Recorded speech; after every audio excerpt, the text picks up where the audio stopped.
esposo, o pastor Cláudio Elmar, por intermédio do irmão Edmilson Maia. E também quero ressaltar que eu estou aqui debaixo da bênção dos meus pastores, faço parte da Igreja Evangélica do Avivamento Monte Sinai, ali no bairro Monte Sinai, sob a liderança dos pastores André e pastora Carmen, amém? Nessa noite eu peço que abra as vossas Bíblias no livro de Jeremias, capítulo 17, versículo 14, a temática dessa festa linda, dessa festa maravilhosa. Desde já eu quero parabenizar a igreja por estar trazendo este evento para dentro das nossas congregações, para dentro do âmbito cristão. É muito importante falarmos de saúde dentro da igreja. É muito importante conscientizar as irmãs cristãs que o nosso corpo é templo do Espírito Santo e dessa forma é nosso dever cuidar, amém? Livro de Jeremias, capítulo 17, versículo 14. Todos encontraram? Cura-me, Senhor, e sararei. Salva-me e serei salvo, porque Tu és o meu louvor. Amém? Peço nessa noite que as irmãs apenas coloquem a Bíblia nos seus assentos. Eu irei entoar um louvor para honrar e glorificar o nome do Senhor nessa noite. Amém? Abra o seu coração. Muitos perguntam, muitos vêm para a igreja perguntando: Senhor, o que é que eu vou receber de Ti nessa noite? Mas neste culto eu quero te falar, não pergunte o que é que você veio receber. A pergunta para nós nessa noite é: o que nós viemos entregar nessa noite, neste lugar, no altar do Senhor? O que é que nós viemos trazer? Creio que cada um de nós trouxe da sua casa a sua adoração, o seu coração contrito para adorar o Senhor nesta noite.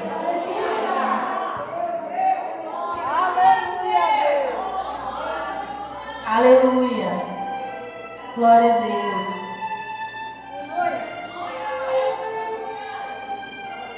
Adora ao Senhor porque Ele está aqui neste lugar. A sua presença é real aqui nessa noite.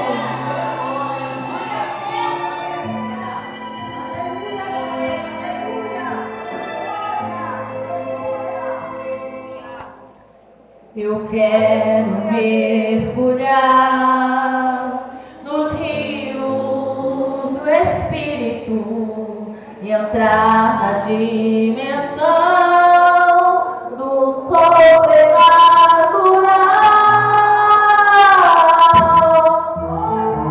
E onde esses rios me levarem, eu irei, e cada vez mais fundo eu mergulharei. E aquilo que se fez eleva em mim.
e entrar na dimensão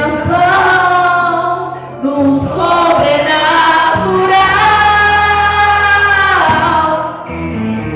E onde esses rios me levarem, eu irei, e cada vez mais fundo eu mergulharei.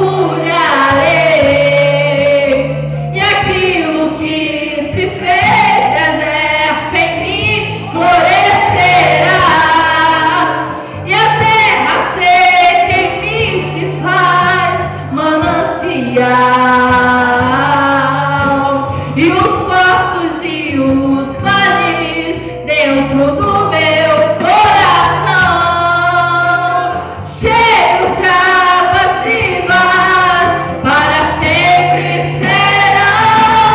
A cura logo vem,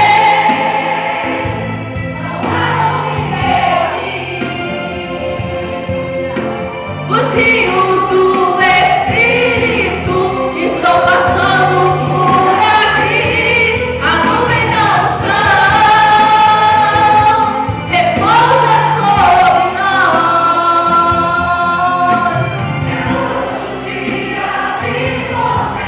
Não há como impedir. Hoje é dia de romper, e eu recebo a unção de Deus. Receba a unção nessa noite, igreja. Não aceite mais ficar do mesmo jeito. Não aceite sair desse lugar da mesma forma que você entrou. Peça, glória ao Senhor, construção nova na sua vida. Aleluia. Logo vem, não há como impedir. Os rios do Espírito estão passando por aqui, a nuvem da unção repousa sobre nós.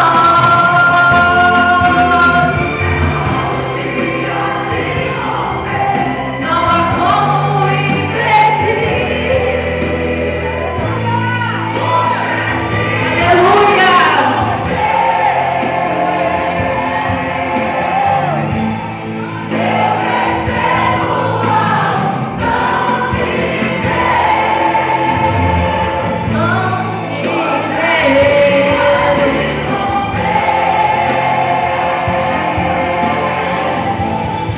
Eu recebo a unção de Deus, unção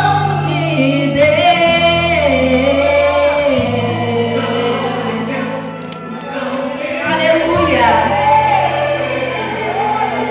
Aleluia. Exaltado seja o teu nome.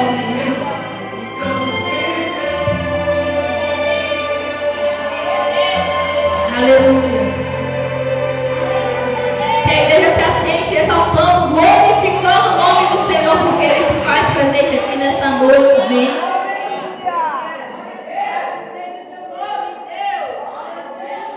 Lemos aqui nessa noite um versículo que foi escolhido como temática para este evento, né, que se encontra em Jeremias 17:14.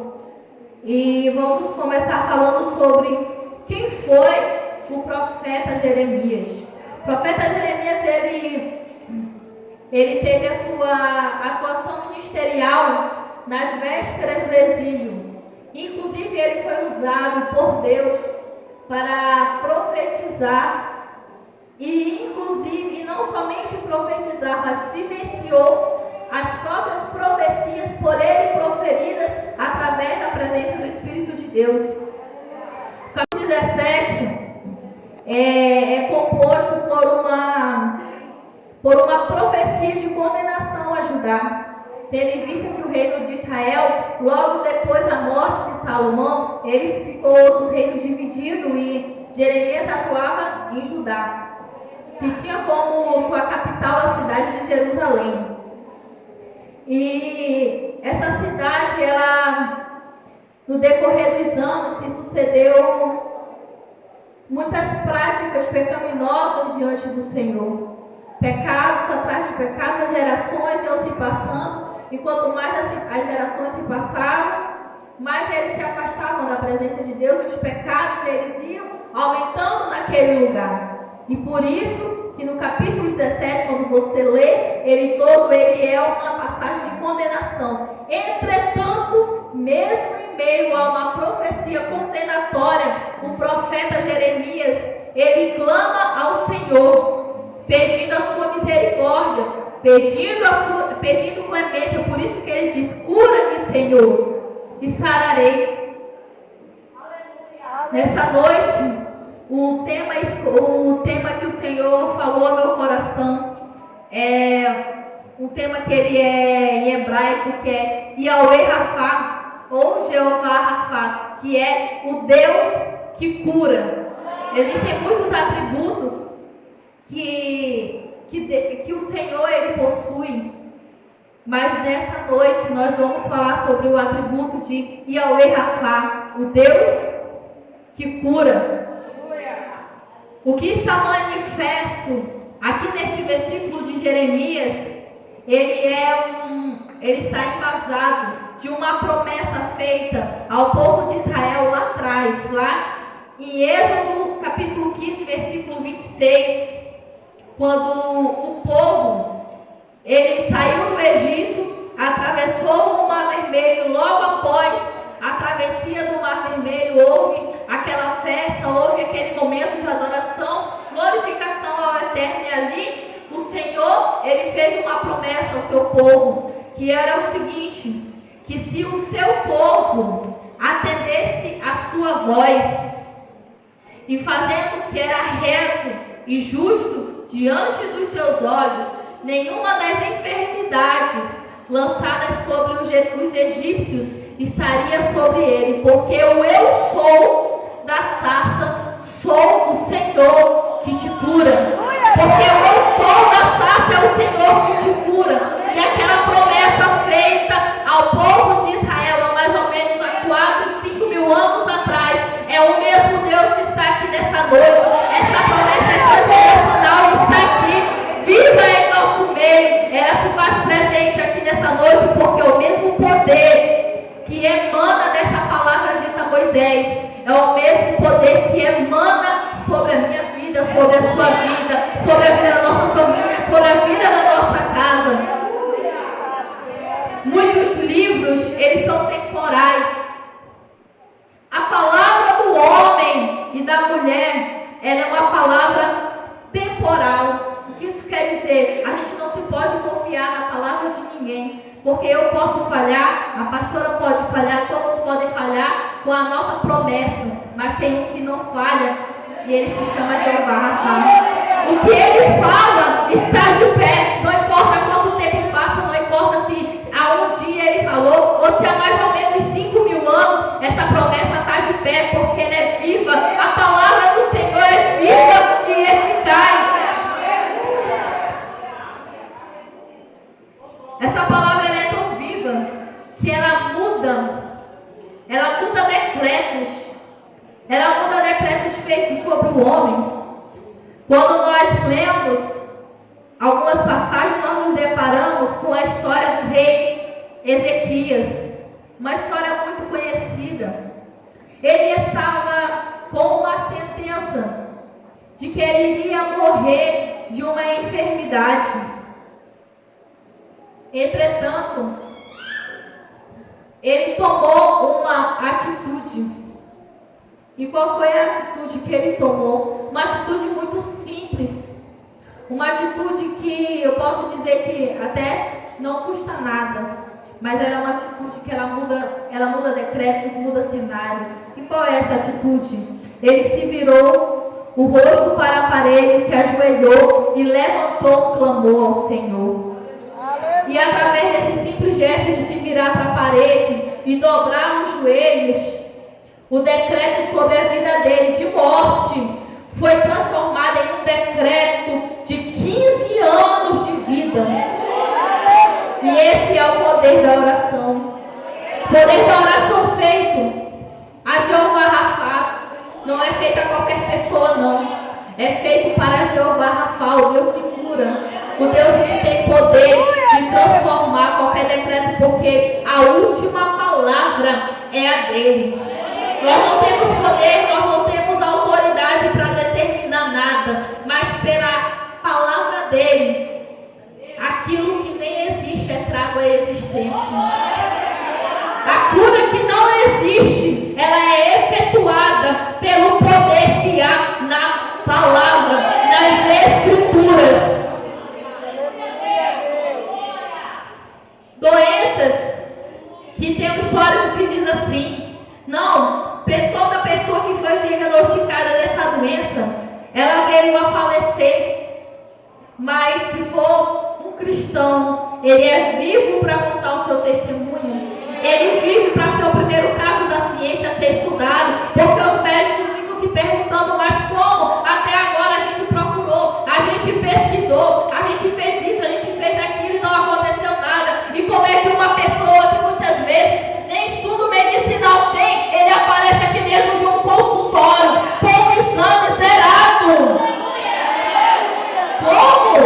Pelo poder que há na palavra de Deus, porque ele é a cura. Ele não é somente o Deus que cura, ele é a própria cura.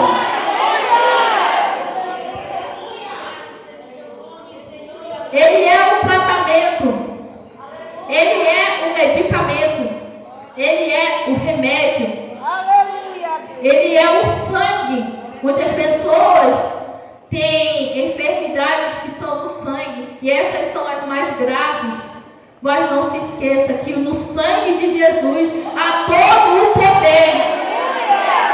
No sangue de Jesus vertido na cruz, ele tem poder para curar, ele tem poder para restaurar, poder para transformar vidas. Aleluia, Deus! Aleluia! Aleluia, Deus! Como a irmã falou aqui, o médico, ele dá um prognóstico, porque existe o diagnóstico e o prognóstico. O diagnóstico é o nome da doença, da enfermidade. O prognóstico é como geralmente as pessoas reagem diante daquela doença.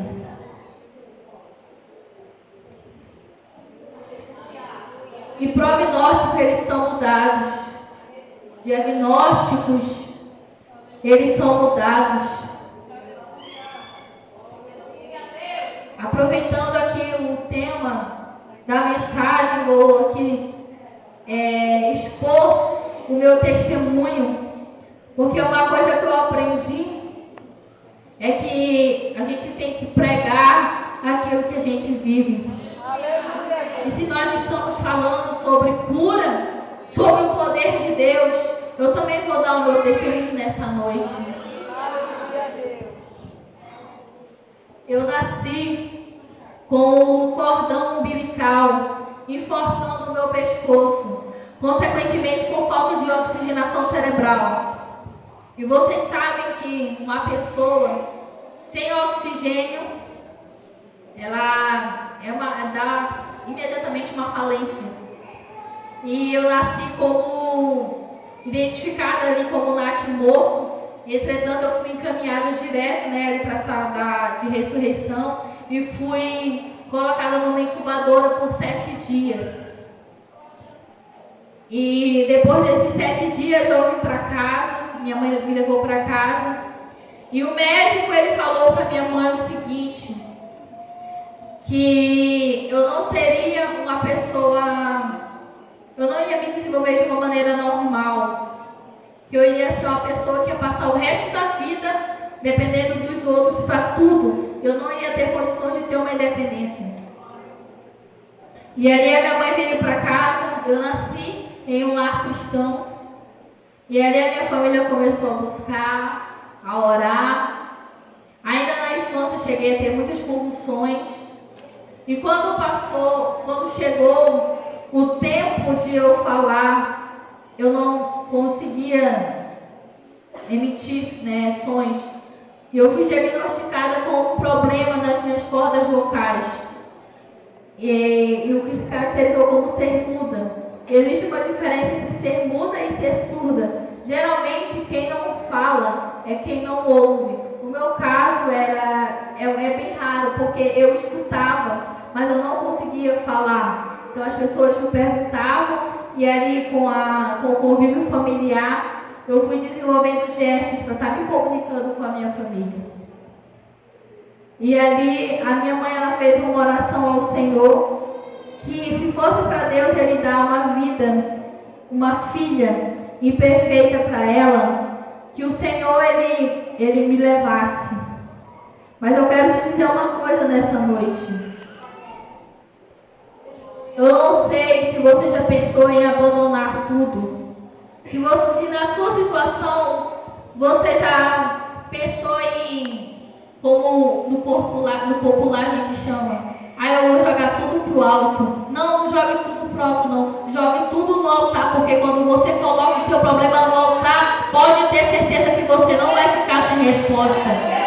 Coloque os seus problemas no altar, que você não vai ficar sem resposta. Se é para você abandonar o seu problema, se você está pensando em abandonar o seu problema, então eu vou te dar um conselho nessa noite. Abandone-se o seu problema, abandone entre aspas, coloque na mão daquele que pode resolver, que é o Deus Todo-Poderoso. Largue de mão e coloque na mão daquele que tudo pode mudar. Se for para você desistir de alguma coisa, desista de lutar com a força do seu braço e comece a abandonar a força do seu braço e confiar no braço forte do Senhor Jesus. Se for para você desistir da sua situação, do seu problema, da sua queixa, desista de procurar recursos humanos para solucionar o seu problema e comece a procurar recursos do alto para solucionar a tua causa. Se você já perdeu a esperança, perca a esperança daqui, mas não perca a esperança que ela é eterna. Porque todo mundo pode te decepcionar. Você pode recorrer para um, recorrer para outro, e eles te disserem, e eles vão te dizer, eu não posso resolver o teu problema. E eles vão te dizer, é impossível. Mas existe alguém que é possível. O Deus que formou a vida. Aleluia, glória a Deus. Nunca se esqueça que a nossa formação, como é que nós fomos criados? Nós fomos criados do barro. Nós fomos criados do barro e soprado o fôlego de vida nas nossas narinas. Aleluia. E foi por esse poder que nos trouxe a existência. Então você acha que aquele que nos formou todos os nossos órgãos, os nossos músculos, coisas que talvez nem exame seja perceptível, mas Ele sabe que nós temos, porque foi Ele que nos formou. Você acha que o nosso Criador, Ele não tem poder para transformar o nosso quadro? Não, irmãos, Ele tem poder. Ele tem poder porque Ele nos conhece como ninguém nos conhece. Ele olha para o nosso interior, Ele esquadrinha os nossos corações, esquadrinha, a palavra do Senhor afirma que Ele esquadrinha também os nossos rins. O que é que isso quer dizer? Que Ele conhece tudo que está aqui dentro. Aleluia. Ele conhece os nossos sentimentos. Ele conhece as nossas dores, as nossas dificuldades, mas Ele também conhece as nossas limitações. E sabe por que nós fomos gerados como seres limitados? Porque nós somos limitados. Para que quando chegasse o nosso ponto final das nossas forças de lutarmos, nós viéssemos recorrer a Ele para reconhecer que só Ele pode, que só Ele é digno de honra, é digno de louvor, é digno de adoração. Nós fomos criados seres limitadas, porque chega um momento em que com as nossas forças nós não vamos conseguir, nós só vamos conseguir se nós fizermos exatamente o que o rei Ezequias fez. dobrar os nossos joelhos e clamar ao Senhor e pedir por auxílio. E eu te digo que Ele vem. Você pode ligar para um, você pode ligar para outro e a pessoa não chegar, mas se você dobrar o joelho para clamar a Ele, Ele vai te socorrer. Você pode estar no canto mais isolado, mas para falar com o Senhor e para Ele te responder, uma coisa eu te digo, não existe falha de comunicação. Não existe sinal fora de área, sem sinal na rede, que vai impedir a nossa comunicação com o nosso Criador, não. Não existe isso. A nossa comunicação é estabelecida através da oração. Uma coisa que eu aprendi é que quando nós oramos, falamos com Deus. E quando lemos a palavra, Ele fala conosco. E toda a comunicação ela é estabelecida entre duas pessoas. Aquela pessoa que fala e depois a outra que responde. Então, se nós estamos buscando uma resposta, a resposta está aqui. A resposta está aqui.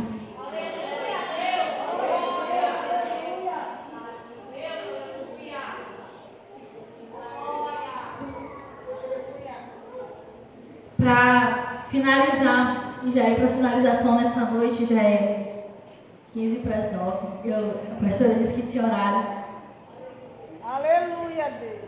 Existe um versículo que diz o seguinte, que só Ele faz infinitamente mais do que pedimos ou pensamos, pelo poder dele que opera em nós. Eu não sei do que é que você precisa nessa noite, mas eu sei que Ele é a tua resposta. Se você está perdido nessa noite, eu quero te dizer que Ele é o caminho. Se as pessoas elas estão dizendo de você, seja lá o que for, não ligue para o que os outros estão dizendo. Mas procure a sua identidade nele. Procure a sua identidade nele. Já viu pessoas que dizem assim? Eu já ouvi muito isso. Olha, depois que fulano entrou para a igreja, eu nem conheço mais ele. Parece que é outra pessoa. Sabe o que é isso? Identidade de Cristo.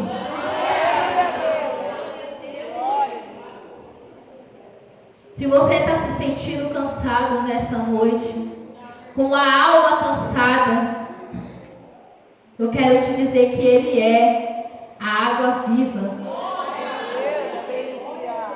Sabe aquela mulher samaritana que ela ia todos os dias buscar água naquele poço, essa água aqui potável. Só que essa água, ela não sacia a sede da nossa alma. Só o que sacia a sede da nossa alma é o Senhor. Ele que é a fonte de água viva.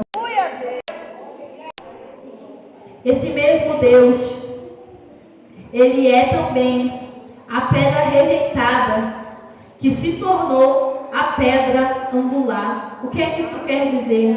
Aquele que é rejeitado se torna sempre fundamental. Deus ele tem um mistério com as pessoas que sempre são exclusas, são rejeitadas pela sociedade. E nessa noite também aqui não é diferente.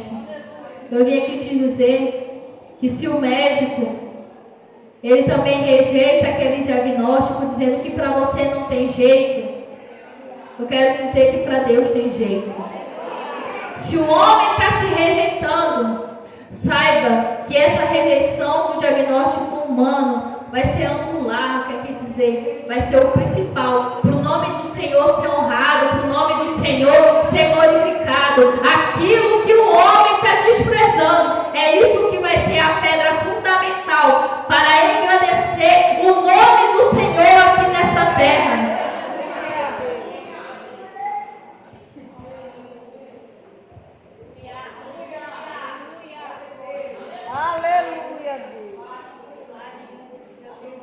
quero compartilhar também com os irmãos nessa noite, com as irmãs, né? Desculpa, irmão. Com as irmãs nessa noite, que o Senhor, como já foi dito aqui, o Senhor, Ele deixou o médico para nós. Particularmente falando, eu também sou da área da saúde e eu já trabalhei com mulheres com câncer. E quando uma mulher ela é diagnosticada, principalmente com câncer, existem critérios para esse tratamento. E esses critérios eles não são limitados apenas à medicina. Existe também o critério da capelania. Dentro do SECOM, por exemplo, existe a capelania. Por quê? Porque existe a OMS, a Organização Mundial de Saúde, ela diz que a saúde é o bem-estar físico, mental, social e espiritual. Ou seja, até a medicina reconhece que para uma pessoa atingir a sua cura, ela precisa de um acompanhamento espiritual. Aleluia, Deus. Até as pessoas, pode ser até ateu, agnóstico, mas elas sabem que dentro de um processo de tratamento, de enfrentamento a uma doença, principalmente de caráter mortal, como é o diagnóstico de câncer, eles reconhecem que precisa de um acompanhamento espiritual. Que lindo sabermos que o poder da oração é reconhecido. Porque se existe esse espaço aberto para nós, é porque sabemos que não existe recurso no mundo que console a alma fora da palavra de Deus. Aleluia. Não existe recurso humano que preencha o vazio de um coração, a não ser a palavra de Deus. Todas as coisas são válidas. A ciência, ela é muito importante, acompanhamento psicológico também. Mas, como eu disse, tudo tem um limite. E o que está faltando para completar o tratamento de uma enfermidade é a palavra de Deus. Quando todas as peças elas estão encaixadas, o que o médico vai dizer, você está fazendo acompanhamento médico, você está fazendo acompanhamento psicológico, você está fazendo seus exames, e ele vai olhar e vai dizer, agora está faltando acompanhamento espiritual. Eu vou te encaminhar para a capelania. Se você é crente, se você é cristã, recorra ao seu pastor, recorra à sua pastora. É isso que eles dizem. Porque nós que estamos faltando para fechar.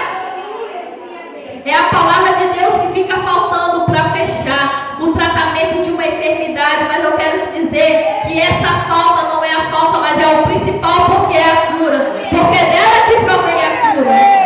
Eu quero convocar a igreja nessa noite a ficarmos de pé para entoar mais um louvor ao Senhor. Amém?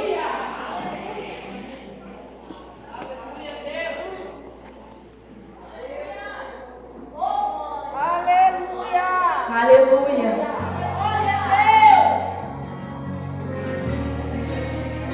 Não cesse de adorar, não cesse de glorificar o Senhor nessa noite. Vou lhe contar uma história da Bíblia, história que fala sobre o Salvador. Talvez já ouviste alguém lhe falar, mas no final não quiseram contar. Existia na terra um certo homem chamado Jesus de Nazaré.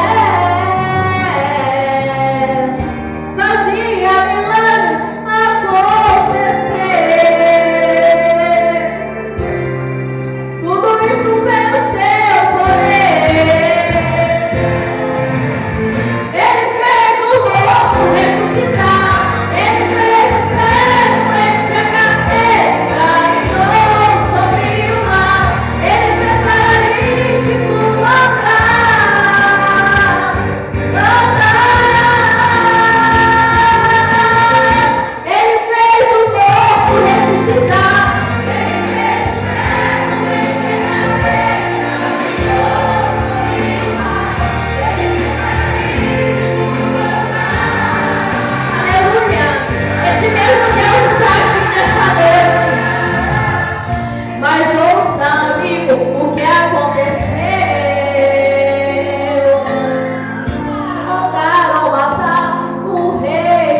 nessa noite é: o que é o nosso problema diante de todo o poder